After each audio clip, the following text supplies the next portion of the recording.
Hey guys, Jeremy here from Redwater Dodge, home of the Rig Ready Rams, Rig Ready Approves, and Rig Ready Used. I'm here to answer your questions on when does it make sense to move up from a 1500 to a 2500. Well, for starters, towing regularly over 10,000 pounds, it is highly recommended that you move up to a 2500. Since you get the diesel option or the gas option, both recommend for towing that much. And for the payload as well, for the 2500s is 3,600 pounds, whereas the 1500 is 2,300 pounds.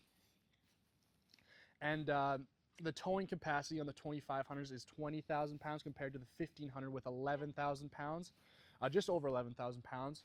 And another question we get asked at the store is, what is maintenance costs compared from the 15 to the 2500? Is it any different? Well, it's not that big of a difference. The 2500 yearly is roughly around 900 bucks compared to the 1500 at around 700 bucks. So like on average about $200 difference, but really not much at all. If you had any more questions, give us a call at 780-942-3629 or come visit us in store here in Redwater.